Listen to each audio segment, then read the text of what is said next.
अभय, एक सीधा साधा लड़का। क्या वो जिंदा बचा या फिर उसकी किस्मत ही बदल गई? जानेंगे स्टोरी में आगे। तो मेरा नाम है विकास, आप देख रहे हो वर्ल्ड ऑफ स्टोरी। तो चलो इस कहानी को शुरू करते हैं। क्या आपने कभी सोचा है कि हमारी दुनिया के हर इंसान की किस्मत पहले से लिखी हुई है या हम खुद अपनी किस्मत लिखते हैं? आज मैं आपको एक ऐसी रहस्यमयी कहानी सुनाने जा रहा हूं जिसमें भाग्य, कर्म और निर्णय तीनों टकराते हैं। ये कहानी है 3 दरवाजों वाली गुफा की, जहां एक साधारण व्यक्ति की किस्मत हमेशा के लिए बदल गई। कहते हैं कि हिमालय की गहराइयों में एक ऐसी गुफा मौजूद है जिसका रहस्य आज तक कोई नहीं सुलझा पाया। ये कोई साधारण गुफा नहीं थी, बल्कि इसे भाग्य की गुफा कहा जाता था। लोगों का मानना था कि इस गुफा के अंदर 3 अद्भुत दरवाजे मौजूद हैं। हर दरवाजे के पीछे छुपा है एक अनोखा संसार। पहला दरवाजा ले जाता है असफलता और संघर्ष की दुनिया में। दूसरा दरवाजा खोलता है धन, वैभव और विलासिता की राह।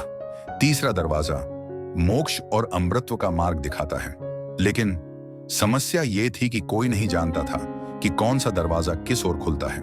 लोग कहते थे, जिसने गलत दरवाजा चुना उसकी जिंदगी हमेशा के लिए अंधकार में खो जाती है। इसलिए गांव वाले उस गुफा के पास तक भी जाने से डरते थे। कई लोग कोशिश कर चुके थे, लेकिन कभी लौटकर वापस नहीं आए। पर एक दिन एक साधारण युवक जिसका नाम था अभय, उसी गुफा की ओर निकल पड़ा, क्योंकि उसकी किस्मत इतनी दर्द और संघर्ष से भरी थी कि उसके पास खोने के लिए कुछ बचा ही नहीं था। अभय को विश्वास था कि अगर इस गुफा में उसके सवालों का जवाब छुपा है तो उसे जरूर मिलना चाहिए। हवा तेज हो चुकी थी, पेड़ों की शाखाएं डरावनी आवाज कर रही थीं, और सामने खड़ी थी वो रहस्यमयी गुफा। गुफा का मुंह ऐसा लग रहा था मानो कोई विशालकाय दैत्य अपना मुंह खोले इंतजार कर रहा हो। अभय ने गहरी सांस ली और कदम बढ़ा दिए। धीरे धीरे अंधेरे में डूबती गुफा उसे अपने भीतर खींचने लगी। दीवारों पर अजीब निशान उभरे थे और हर कदम के साथ उसकी धड़कनें तेज होती जा रही थीं। और तभी गुफा के भीतर से आई एक भारी आवाज, स्वागत है अभय, स्वागत है तुम्हारे भाग्य के द्वार पर। अभय रुक गया, उसकी आंखें फटी की फटी रह गईं। ये आवाज कहां से आ रही थी? गुफा में कोई दिख तो नहीं रहा था, लेकिन हवा में एक अनोखा कंपन था।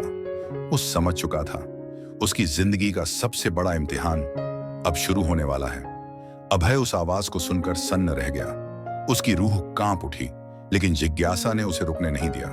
उसने आगे बढ़कर मशाल जलाई और अचानक उसके सामने प्रकट हुए 3 विशाल दरवाजे। हर दरवाजे पर रहस्यमयी प्रतीक बने थे। पहले दरवाजे पर एक टूटा हुआ धनुष और खून से सना हुआ भाला। दूसरे दरवाजे पर सोने चांदी के सिक्के और चमकते रत्न। और तीसरे दरवाजे पर बस एक साधारण दीपक, जिसकी लौ अंधेरे को चीरते हुए शांति का संकेत दे रही थी। गुफा की गूंजती आवाज फिर सुनाई दी, अभय, ये हैं तेरे भाग्य के दरवाजे। एक तुझे दुख देगा, एक तुझे सुख देगा और एक तुझे सत्य देगा। सोच समझ कर चुन, क्योंकि एक बार दरवाजा खोल दिया तो वापस लौटने का कोई रास्ता नहीं होगा। अभय के माथे पर पसीना चमक रहा था। उसने तीनों दरवाजों को गौर से देखा। पहला दरवाजा युद्ध और खून खराबे की ओर इशारा कर रहा था। दूसरा दरवाजा दौलत और वैभव की ओर। तीसरा दरवाजा बस एक दीपक और शांति का प्रतीक। उसके मन में सवाल उठने लगे, क्या वो दौलत चुने और अपना जीवन आसान बना ले, या संघर्ष का रास्ता अपनाकर खुद को योद्धा साबित करे, या फिर मोक्ष की ओर बढ़े, जहां शांति तो है लेकिन शायद जीवन का अंत भी छुपा है। उसके कानों में फिर गूंजा, याद रख, चुनाव तेरा है, लेकिन अंजाम उसी चुनाव का प्रतिबिंब होगा। अभय ने गहरी सांस ली। उसका हाथ धीरे धीरे तीसरे दरवाजे की ओर बढ़ने लगा, क्योंकि उसके दिल की गहराई से एक ही आवाज आ रही थी, सच्चाई और शांति ही जीवन का असली खजाना है। लेकिन जैसे ही उसने तीसरे दरवाजे को छुआ, दरवाजा जोरदार आवाज के साथ खुला और उसके सामने ऐसा दृश्य प्रकट हुआ जिसे देखकर उसकी रूह कांप गई।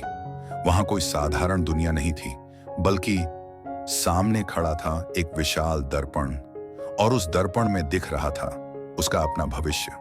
अभय ने देखा कि उसके सामने कई परछाइयां उभर रही हैं। कहीं वो एक साधु के रूप में दिख रहा था, कहीं योद्धा के रूप में, कहीं निर्धन और भूखा, और कहीं राजा के रूप में। हर रूप अलग था, लेकिन हर रूप उसकी आत्मा से जुड़ा हुआ था। गुफा की आवाज फिर गूंजी, ये हैं तेरे कर्मों के परिणाम। तेरा हर कदम, हर चुनाव तेरे भविष्य को गढ़ेगा। अब तू ही तय कर कौन सा रूप तुझे स्वीकार है। अभय की सांसें तेज हो चुकी थीं। उसके सामने था भाग्य का सबसे बड़ा प्रश्न। अभय उस दर्पण को घूरता रहा। उसकी आंखें उस भविष्य की परछाइयों में खो गई थीं।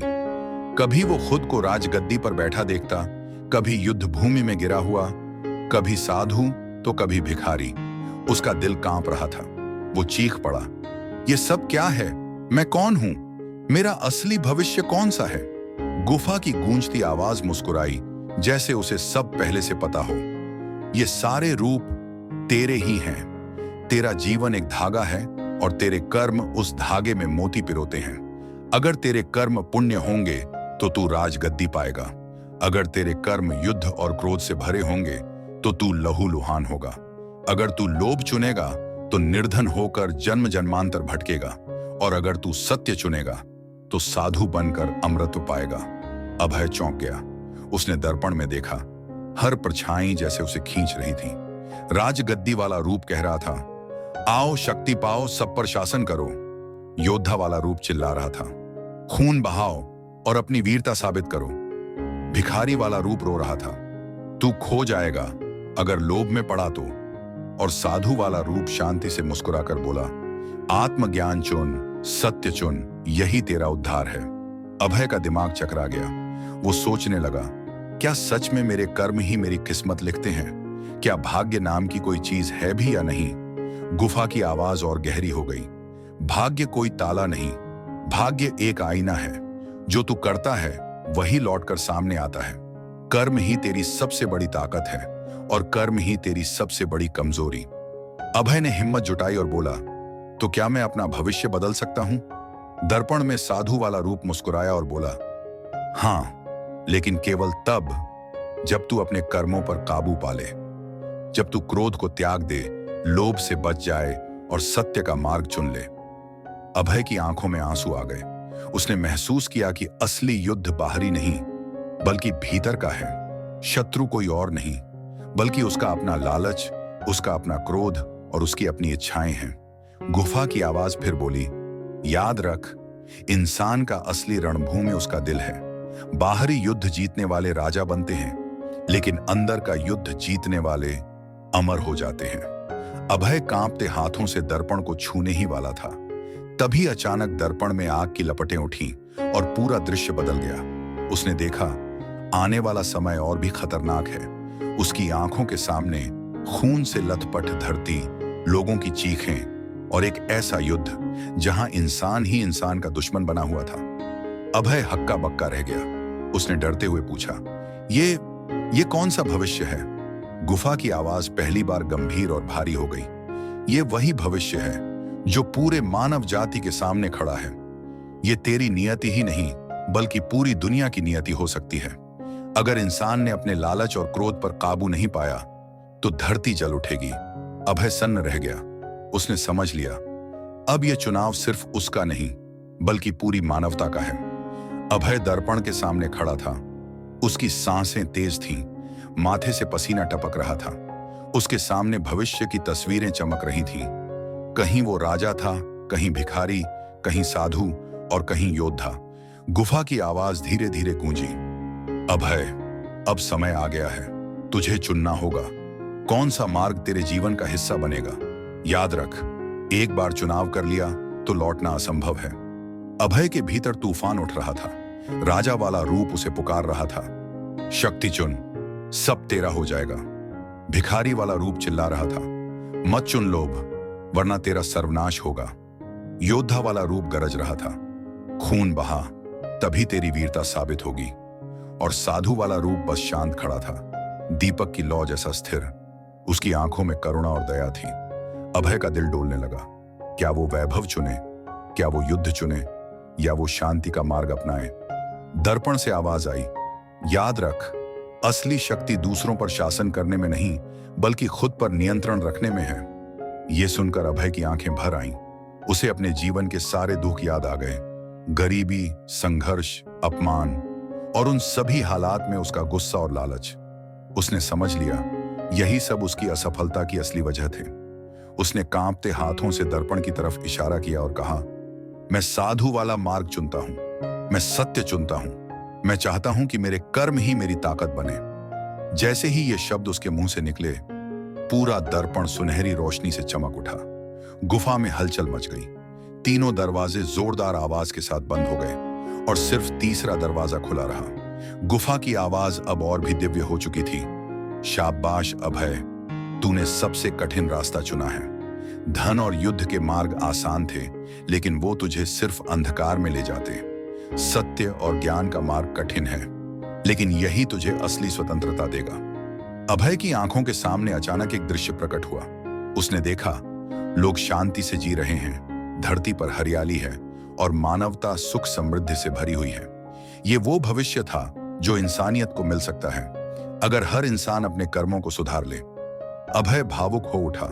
उसने महसूस किया उसका चुनाव अब सिर्फ उसका नहीं, बल्कि पूरी मानव जाति के लिए एक संदेश है। गुफा की आवाज ने अंतिम शब्द कहे, जा अभय, अब तू ज्ञान का वाहक है। तेरी जिंदगी एक कथा बनेगी जो आने वाली पीढ़ियों को सिखाएगी कि भाग्य कोई ताला नहीं, बल्कि कर्मों का आईना है। अचानक गुफा से तेज प्रकाश निकला और अभय बाहर आ गया। लेकिन अब वो वही साधारण युवक नहीं था। उसकी आंखों में चमक थी, चेहरा शांत था और दिल में असीम साहस। उसने गुफा की ओर आखिरी बार देखा और मुस्कुराया, क्योंकि अब उसे समझ आ चुका था उसका भाग्य वही होगा जो उसके कर्म बनाएंगे। अभय गुफा से बाहर निकला, लेकिन उसकी चाल बदल चुकी थी। अब वो कोई साधारण युवक नहीं था, बल्कि एक ऐसा इंसान जिसने अपने भीतर की सबसे बड़ी लड़ाई जीत ली थी। बाहर की हवा ताजा और हल्की थी, लेकिन उसे लग रहा था जैसे पूरी प्रकृति उसे प्रणाम कर रही हो। पेड़ झूम रहे थे, पक्षी मधुर स्वर में गा रहे थे, मानो दुनिया ने उसका चुनाव सुन लिया हो। अभय ने पीछे मुड़कर गुफा की ओर देखा। अब वो गुफा साधारण नहीं लग रही थी। उसके द्वार पर सुनहरी आभा चमक रही थी, जैसे कोई रहस्य अब भी भीतर छिपा हो। अचानक गुफा की आवाज अंतिम बार गूंजी, अभय, तूने सही चुनाव किया है, लेकिन याद रख, यह अंत नहीं बल्कि शुरुआत है। तेरे कर्म अब सिर्फ तुझे नहीं, बल्कि आने वाली पीढ़ियों को दिशा देंगे। तेरी कहानी भाग्य बनाम कर्म की शाश्वत गाथा बन जाएगी। अभय की आंखों में आंसू थे। उसने हाथ जोड़कर प्रणाम किया और बोला, हे दिव्य शक्ति, मैं वादा करता हूं कि जीवन भर सत्य और धर्म के मार्ग पर चलूंगा। मेरे कर्म ही मेरी पूजा होंगे और मेरी आत्मा ही मेरी शक्ति। उसकी बात सुनते ही गुफा धीरे धीरे पत्थरों में बदलने लगी। कुछ ही क्षणों में वहां कुछ भी नहीं बचा, जैसे वो गुफा कभी अस्तित्व में थी ही नहीं। अब रह गया था सिर्फ अभय और उसकी नई यात्रा। वो गांव लौटा, लेकिन अब लोग उसे साधारण युवक नहीं मानते थे। उसके चेहरे की शांति देखकर लोग अपने झगड़े भूल जाते। उसकी बातों में इतनी गहराई थी कि सुनने वाले खुद को बदलने लगते। अभय धीरे धीरे लोगों को सिखाने लगा, भाग्य पर भरोसा मत करो, कर्म पर भरोसा करो। भाग्य इंतजार करवाता है, लेकिन कर्म रास्ता दिखाता है। समय बीतता गया। अभय की कथा चारों ओर फैल गई।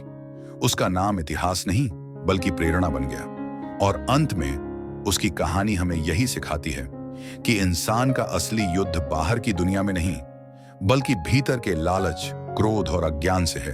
भाग्य कोई कैद खाना नहीं, बल्कि वही आईना है जिसमें तेरे कर्मों की तस्वीर दिखाई देती है। अगर तेरे कर्म पवित्र हैं, तो भाग्य भी चमकता है। अगर तेरे कर्म अंधकारमय हैं, तो भाग्य भी दुखदाई हो जाता है। इसलिए अपने कर्म चुन समझदारी से, क्योंकि तेरे कर्म ही तेरे भाग्य का निर्माण करते हैं। जैसे अभय ने अपने कर्मों से अपना भाग्य बदल डाला, वैसे ही आप भी अपने जीवन को बदल सकते हैं। अगर ये रहस्यमयी कथा आपको पसंद आई हो, तो वर्ल्ड ऑफ स्टोरी को सब्सक्राइब कीजिए और अगली कहानी सबसे पहले पाइए। तो है गाइस, उम्मीद करता हूँ आप लोग की ये स्टोरी सुन के अच्छा लगा होगा। अगर थोड़ा भी अच्छा लगे तो चैनल को सब्सक्राइब जरूर करना और एक प्यारा सा लाइक जरूर करना। आपका लाइक और सब्सक्राइब हमें मोटिवेशन प्राप्त करता है। Thank you.